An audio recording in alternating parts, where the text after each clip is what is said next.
Well, welcome to the Beyond Default studio, and I am very excited today to have Linh Podetti in the studio with me. Hello, Linh. Hi, thanks for having me, Katrina. I am very excited to have you. Linh and I have actually known each other for a very long time, probably about 12 years, but only virtually, and we only got to actually face-to-face meet each other, 4 weeks ago or something for the first time. And yeah, I felt blessed by the opportunity to see you face to face, Linh. Oh, thank you. Yeah, it feels odd because I feel like I know you and I've seen you, but I haven't actually physically met. But that's the power of this virtual work, in this world, right?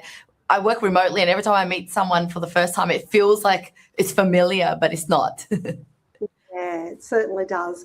Well, I first came into contact with Linh about 12 years ago when I started my consulting business and engaged Lynn's company, Outsourcing Angels, and have just been so impressed by Linh over the last decade and watching her journey. I know a lot about your journey, Linh, but why don't you, I guess, maybe just go back to the beginning and tell people a little bit about your journey and what maybe got you to where you are now. Yeah, thank you so much. Yeah, I do share a lot of content out there. And I'm sure you follow my journey because you've been a long-term client of ours for a long time. So I guess I would say my journey started as a migrant coming from Vietnam to Australia. And at first I was really excited at the new life, the new opportunity of the wealth and success that I visualized as a young girl. But when I came over, I quickly realized how hard life can be when you're a migrant. And so my parents started to work so hard, never allowed us to have any playtime. They were just so focused on building a new life that I ended up having, I guess, a very turmoil upbringing. It was an upbringing where I had to work from that young age of 10. I ended up running away from home because it was so strict and controlling and so much hard work for a young girl. So life in Australia wasn't as what I imagined it to be, but I think it's also because my parents were just migrants trying to build a new life, right? And so with that, what was happening in my childhood, I ended up running away from home, having a son at the age of 20, which ended up being a blessing because I think when you go through challenges in life, it shapes you into who you are, or it makes you make decisions. And if it wasn't for that, then I wouldn't have decided to start a business. I wouldn't be so determined to be successful, to make my son proud. And so now, being an entrepreneur for over 10 years now, it was really just my search for freedom and happiness that I never got when I was younger. And so I guess that's a quick summary around me being a young migrant girl, not having much, and a very bad upbringing that led me into a life of like, how do I be happy? How do I be successful? How do I do all that? And then now that I've achieved it all, I'm in that new chapter where I want to give back. I want to share as much wisdom as possible. I mean, it's interesting, Linh, a lot of people in that kind of circumstance might, just choose to, I guess what I would call live a life by default, like just get into survival mode. You've got a young baby, you're a young lady, get into survival mode. I guess what made you, or how did you strive for more than just survival? Yeah. Interestingly, I always had this calling or this belief inside of me. I feel lucky and blessed to be born with that. So even as a young kid, I always visualized this beautiful future of success and rich. And I never saw that though. Like I didn't have rich uncles or aunties or, coming from any entrepreneurial family at all. So it was something that was just in me. And so I remember just always voicing it out, telling my parents that one day I'm going to be successful. And they used to laugh at it and used to even be so angry about it. They're like, are you crazy? Like, how could you? Because they just could never fathom how it's possible. My dad used to even say, like, Linh, we're never meant to be successful or rich. We're born with a destiny. It's like you're born that way, and that's just the way life is. And that was his kind of belief and conditioning for me. But somehow I didn't listen because I had this thing in my heart. So I feel like with that clear vision in mind, I knew I was destined to go that path. However, it wasn't easy. And then, there were many times when my dad would be like, you'll be amount to nothing, or you're never going to find another good person, as in you're a single mum now, no one's going to ever want you, and all these things. So all that doubt just made me want to prove them wrong. Like I had no evidence, I just had a belief.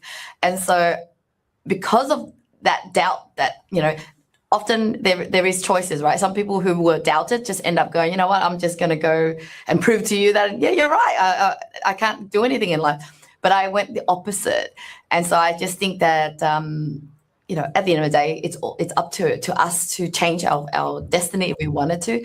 And most importantly, it's my son, having a son so young and knowing that, all right, made a silly mistake, didn't pick the right guy, and, don't want to prove to my parents right, and also want to make my son proud. And I think that was, my path. No matter what's going to happen, I just want to make my son proud. Lynn, we often talk to people in our environment about, having dreams and like a why, right? And you've explained it there, like having this really strong burning desire that is going, no matter what, I'm going to do something here that's going to make him proud of me. I think, unfortunately, sometimes environment tells you differently, right? So you said you had, I guess, words coming to you that was completely the opposite to what you were dreaming about and envisioning for your life. How did you overcome that thinking and that environment to get where you have? Yeah, I think as a young girl, I was quite logical. I used to look at human beings as, hang on, you're rich, you have 2 arms, 2 legs, but I also have a head, 2 arms, 2 legs. And I would always be curious, like, but if you can do it, I can do it. So that was kind of my belief. And then I also looked at my parents and said, hang on, you're telling me that I can't be rich or successful, but you're not that person. Like you are not rich or successful. So why would I listen to you? So I always had this logic in my head. I'd rather learn from someone that's done it, or I'd rather believe that the cup is half full than half empty. Because whatever we believe, it's true. Like a cup is half full and half empty. Someone could convince us and say, it's half empty. It is half, this is what you can see. But at the same time, I've always had the default positivity, I would say.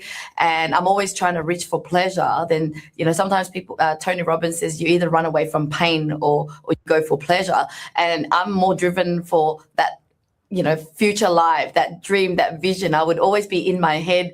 And even from a young age too, I would dream about being rich and successful, but I used to visualize me going to the bank and paying off my mum's mortgage. Somehow in my heart, I always knew the power of money in a good way, not making money so that I could be living a flamboyant life. That is something that you do imagine, but then what I truly actually want to do is do good with the money that I'm going to earn anyways. We're going to get to that in a second around some of it, because you have done some incredibly good things, Lynn, and I really want people to know about those things. I guess along your path, like, did you, have mentors, or, like what kind of helped you get where you've got to today? Yeah. Unfortunately, for the good part of my life, up till I was 26 or something, I was doing life my way, going to, so I finished uni, got a job, and, the typical 9-to-5 type lifestyle. But then every weekend I would be partying. The old Lynn is really like a party girl, someone who was a, broken girl that just was crying out for love. So I wasn't loved at home. So I was always dating different people, going out, partying, and really wrecking myself. But that was just my cycle. I just thought this is how life is. You work, you make money, you look after your kids, kind of survival mode, and then you enjoy yourself and party. It wasn't until 2010, after a relationship I had with a guy, not my son's dad or anything, it was like, many guys later, I finally broke down. I think it was the first time I actually felt the heartbreak, because before I was the one that breaking people's heart and jumping from relationship to another. But it was in that moment of feeling so hopeless and helpless and couldn't get the guy back, nor was he good for me anyways. I finally just had this, like, when you just hit rock bottom and you finally just like collapse and surrender and just said, oh my God, like, what's wrong with me? Like, what's wrong with my life? And I finally realized that I was to blame. I was the one that didn't heal myself, didn't know how to love myself. And I was on this journey of dating around and just feeling you're trying to get someone to fill my own cup. And then when you surrender, I feel like that's the moment God intervenes or something out there intervenes. And that was my first encounter with the spiritual world. And why I realized it was spiritual is that in that year, I ended up being exposed to Tony Robbins, Oprah, all these gurus and, Randy Gage about the prosperity, like all these things I never saw before. I was blinded. I couldn't see anything. And then when I saw it, I just leaned in and then I practiced everything they taught. Writing down your wish list for the future partner that you want, practice gratitude, just anything that they teach, I was practicing it because I no longer felt like I knew everything. Before, I was like, yep, never going to date that kind of guy again. It's all their fault for making me feel this way. Whereas now it's like, all right, I don't know what I don't know. So I'm going to do whatever you tell me because you've got the success already. So that was my journey. And in that year, I literally achieved everything that I was dreaming about. From the house board to my husband finding me out of nowhere on YouTube. But obviously what I found is that you got to know what you want and you got to be humble enough to go, you know what, I don't know, please help. And when the help comes, you got to do the work, right? So I did start my business and I was like brave enough to even cancel Centrelink single mum parenting payment and said, I'm going to tell the universe that I'm brave enough to take go to the next level. And then I work hard at my business. And so everything kind of happened because you're co-creating it with God. Lynn, how powerful. Isn't it interesting, right? When you're on your knees, talk about when the student is ready, the teacher appears. So how did you become brave enough? Like, what were the things that made you, because I think a lot of the time people worry about taking risks and, you're a single mom and your little boy was reliant on you. And I guess there was a lot of pride in there with your parents as well. So how did you find the courage, to make that big change? Yeah. The good thing is I've always had some sort of courage when I was growing up, just like rebelling against my parents took courage, running away from home took courage. But later on when I had a corporate job and I remember just feeling like I was stuck, like having to drop off my son before school, picking up late after school, and then just seeing this pattern of these people who were working in this place for over 10 years complaining about how boring work is and how political it is. And I was like, can I see myself in their shoes in 10 years? And I was like, no. And then after one of my really good manager left and I was with just a different manager, I just didn't feel good anymore. And so I started my business. It was a e-commerce business selling nail polish online. I had no idea what I was doing. It was just the first opportunity. And, while I started it and while I was running my business, one day the recruitment manager, the HR people discovered that I had my business, like I was running a business. And so they put me in and they said, what would you like to do? Would you like to continue working with us or do you want to start your business? And I knew that I had to make a decision there. Like this was my calling, like this is that point in time, because you can have that safe job and continue on, but then you're going to feel miserable. And then I guess my gullible belief was also, if I spend 40 hours a week at a job, then how am I going to make my business successful? Because I'll be just only spending this bit of time. And so I actually made a decision to quit before I even made much money in that first business. So that took the first. And, what I really like about my approach, which is not for everybody, is that when you're back against the wall, when the only way is this way, you just have to make it happen. And it's faster. Right? Because otherwise, if you've got one foot on the door here, one foot over there, it's just not going to work.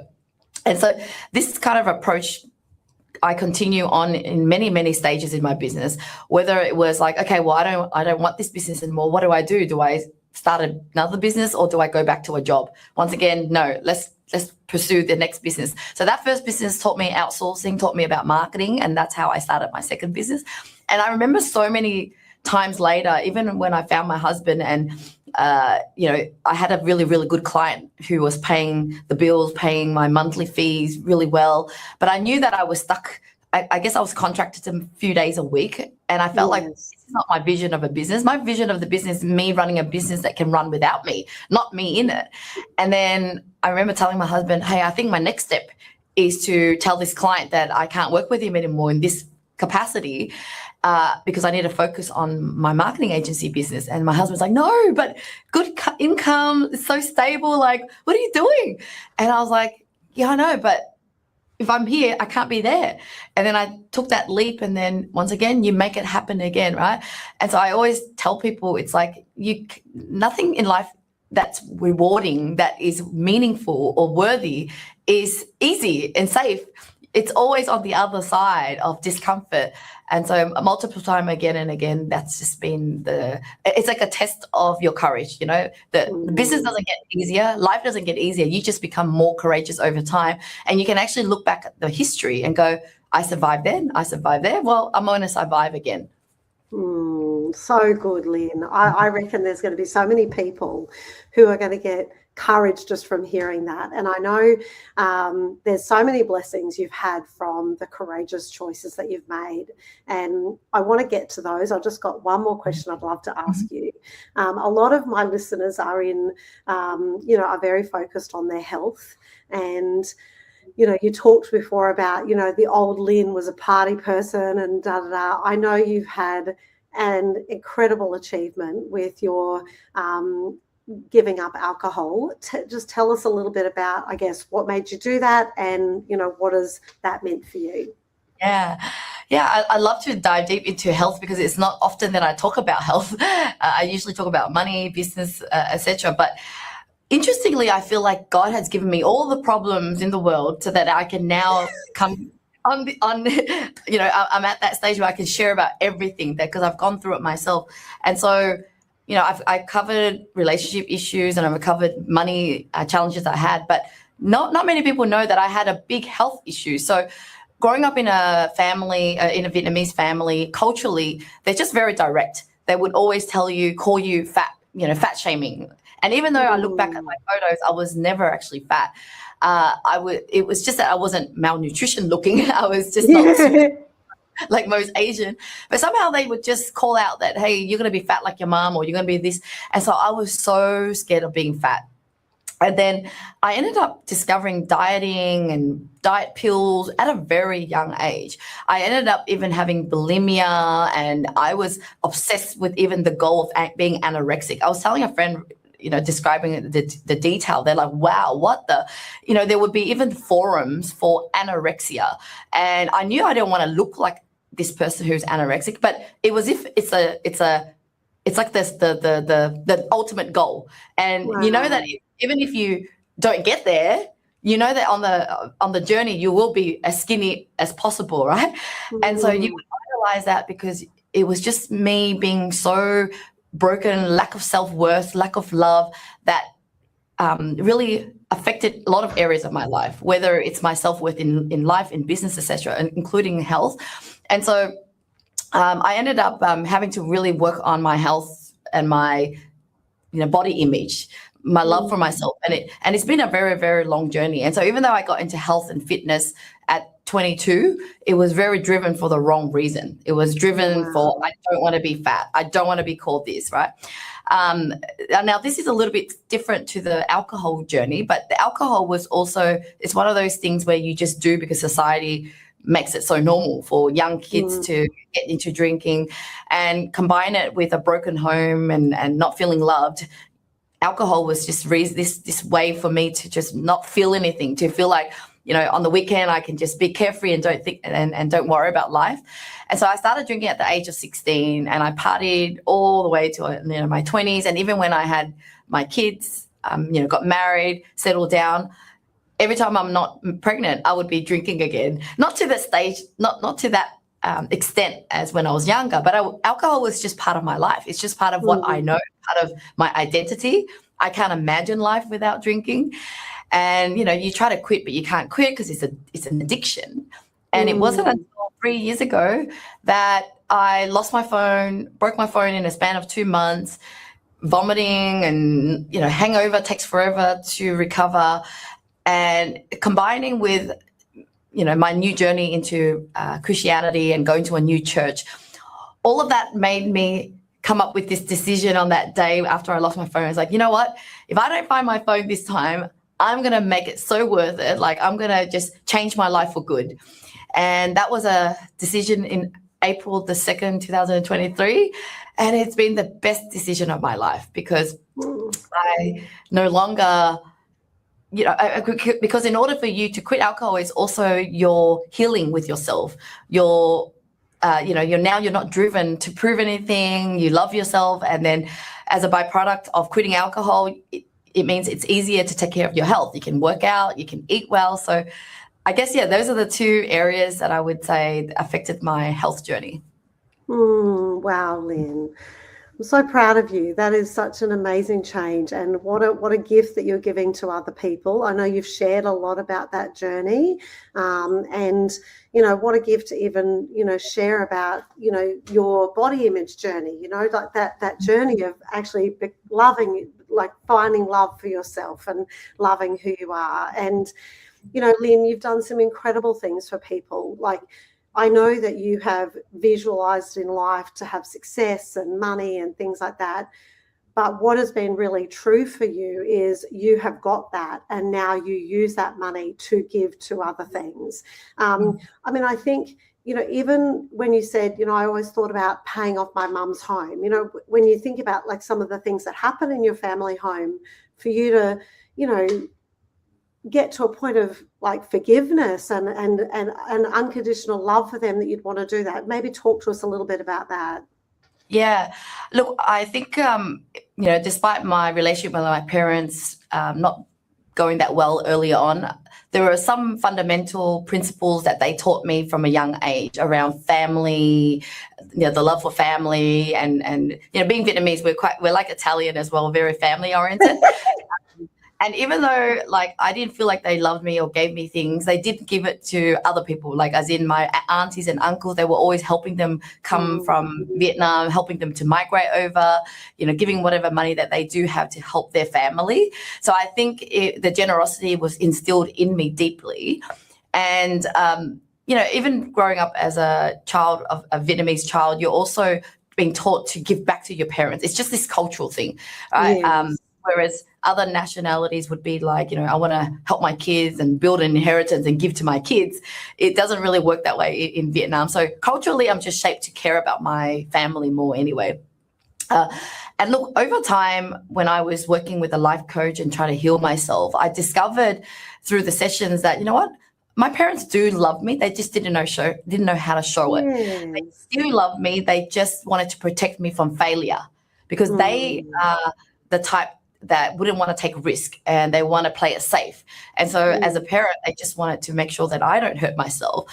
But then because they had very strong personality and strong opinions, it was just very like, onto you and making you feel hurt because they're hurt, and so they try to hurt you. And when I understood all that, I just wrote a letter to them without giving it to them. My life coach is Uma, who you met as well. She has been, she's made such a big impact in my life because we've worked on my whole life together. So she said, okay, well, let's write a letter to them and let's forgive them. Let's thank them for everything they've done for you and forgive them, so that you don't feel resentment anymore. Because sometimes we're so driven by this anger and resentment. We don't even know why and how. It's actually just subconscious. And it's through professional help and going deeper into your psychology and your upbringing that you realize, oh my God, I still have this resentment. Oh my God, I still am driven by this need to prove to them wrong. And somehow my parents aren't sitting there watching, waiting for me to prove anything. It's just me in my own head. Prove it. And so when I wrote that letter, I remember just breaking down and crying. I remember feeling so free. And this is without having to give it to them. And so I did the same to any other relationship that I've had with people that I feel, anger and resentment. It's just writing the letter, letting it go and healing it. And then from then on, I've always just thought about like, how do I challenge myself to give back and to give more? Because even when I first started my outsourcing angel business, in the first 1 or 2 years, it started to feel like Groundhog Day, work, hire people, projects. And then I just feel like it's not me. There's something more. And I remember looking into United Nations and any of those charity type work. And I was like, I can see myself doing something like that. And then I ended up finding an opportunity to give back in my business because one of my staff, he has a cousin that was giving back doing a lot of charity work in the Philippines. And so we started funding it. And so then I realized, that's what was missing. It wasn't that I needed to work for the UN. I just needed a vehicle, a way to give back through the work that I currently do. That's so wonderful, Lynn. And I know that you have changed many, many lives as a result of what you do there. And the culture in your organisation is very much one of, it feels like a family from what you can see. That people love each other. They love you. They have the utmost respect for you as a leader. You mentioned before that the growth journey that you've been on in life, you now want to give back to others. I know you're now writing books as well. Talk to us. Can you tell us about your latest book? Or tell us. Yeah, no worries. You know what? Like, a lot of times, no matter if we have a big business or we're growing, we always feel like we're not good enough to do something else. And I remember like wanting to write a book, but I'm like, no, I can't. I'm not a writer. I'm not an author. Or like, I would love to be Oprah one day, but no, I'm shy. I'm all these. So everything that I am becoming now as a mentor or as an author or as a speaker has been something that I just never thought I could do. Because, and what I've realized is that if you have this calling or this inkling that you want to do something, the difference between where you are and where you need to go is actually just competency. You just need to actually practice that skill.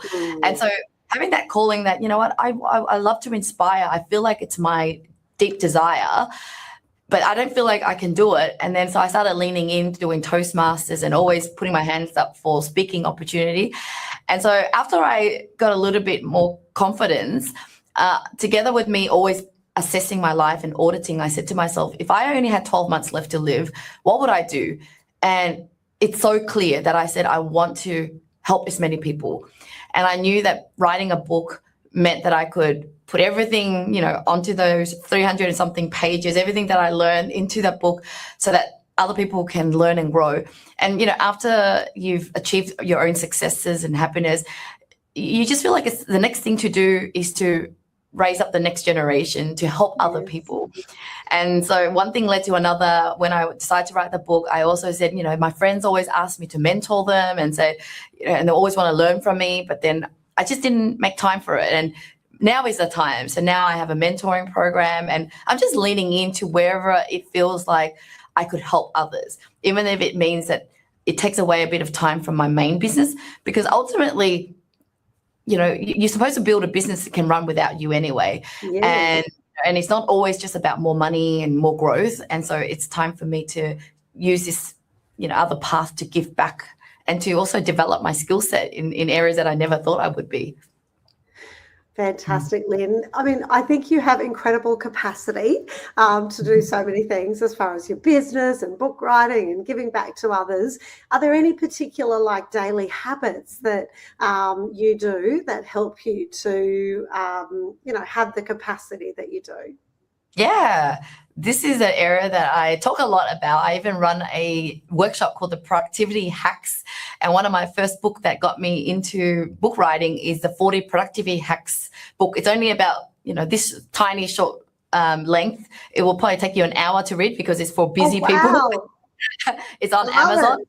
And so, yeah, and it started because my friends were like, how do you do everything? You manage to do this, manage to do that. And I'm like, well, yeah, there are some habits that I do that makes a big difference. And one of that is I wake up at 3 a.m. I sleep at 9 and I wake up at 3. Once again, it's one of those competency, those practice that you need to do. You start off with 5, then you go 4, then now, the ultimate time is 3. I won't wake up any earlier than that because it'll be very odd to be going to bed at 8 p.m., straight after. So this is the max that I would wake up. So when I wake up early, it allows me to have other habits that are very helpful and beneficial, such as journaling. Like I have to thank journaling for the last over 14 years. Oprah started me with a gratitude journal. And then since then, I'm always journaling. And it's been the biggest fundamental thing that I do every day, because when you wake up and you journal, it allows you to plan your day, live intentionally, count your blessing, take stock of your challenges, and just have everything dump into a piece of paper rather than getting cluttered with all these thoughts in your head. And then having time to work out, because when you work out, you feel good, you're completely different mood, and then you make better decisions. This was recently was a reminder for me because I went traveling, came back a little bit jet lag, a little bit like tired. And I remember that day I just didn't feel as good. And I remember I was even having a mentoring session with one of my mentee one-on-one. And all of a sudden I just feel like, I don't know if I can mentor anymore. I don't know if I'm helping her. I don't know if I'm any good. All these negative thoughts came in, and it came down from just not feeling 100%, like feeling tired, feeling lack of energy and motivation because you didn't have a good sleep and you didn't exercise, because I kind of didn't work out for about a week. And so I just realized how important having a really great routine and habit are. And it means every day you need to do the right things every morning so that you can actually have a good day, because every single day, you add it up, equals a week, it equals a month, it equals a year. So how do you have a great life? It takes a great day in order to have a great life. Oh, such beautiful wisdom, Lynn. I know that we have used a lot of your time today, and oh my gosh, I appreciate every moment. This has been an absolute blessing. I can't wait for people to be able to take all of this in. Is there anything else that is on your heart that you just might like to share today that we haven't covered off as yet? I guess my message to the world is because when I'm doing a workshop around productivity and all these habits, at the beginning I'm always getting people to shift their mindset to realize how fragile life is, how minimal time that we have on this earth is, because we just never know how long we have left, right? And so I just want to remind people of the importance of life, to whatever that you've always wanted to do, it's time to do it now. Whatever you wanted to say, however you wanted to live your life, it's time to do it now. Because in recent times, I've witnessed many deaths from someone who's really young as a child to, obviously your parents who are getting older. And it just made me realize that's why I love my new work, because I just feel like time is running out, and I really need people to just remember that, so that they can make the most out of life, that they can unlock their full potential and just be more courageous with life, rather than just thinking that you have all the time in the world and, your kids are still young and so just taking life for granted. And I wanted to just remind people that, especially if I recently went to a few funerals and it's still raw in my heart. And I'm like, wake up, everyone, let's live life joyfully and enjoy the journey. Well, Lynn, you certainly do role model that in everything I see you do. If you want to follow Lynn, she is on Instagram. How do people find you, Lynn? I know that people in my network will love to work with you and love to follow you. How do they find you? So I have a website called linpodetti.com. So that's my personal website. You'll get to see a little bit about my workshops and my mentoring program. And I'm also launching my latest book, 360 Degree Success book. So this is a much thicker book, 300 something pages. It's all of my life lessons, wisdom, everything all together there. And then obviously if you're ready to take your business to the next level, free up time so that you can live your life, then outsourcingangel.com would be the best place to find my business. But of course, I'm everywhere on social media, from LinkedIn, Instagram, Facebook. Once you connect with me, you won't forget me. I'm there every day. You sure are, Lynn. You're an absolute blessing to the world, and I'm so grateful to have had this opportunity to talk to you today and for other people to be blessed by you, Lynn. So thank you so much. Thank you so much for the opportunity. Thanks for having me.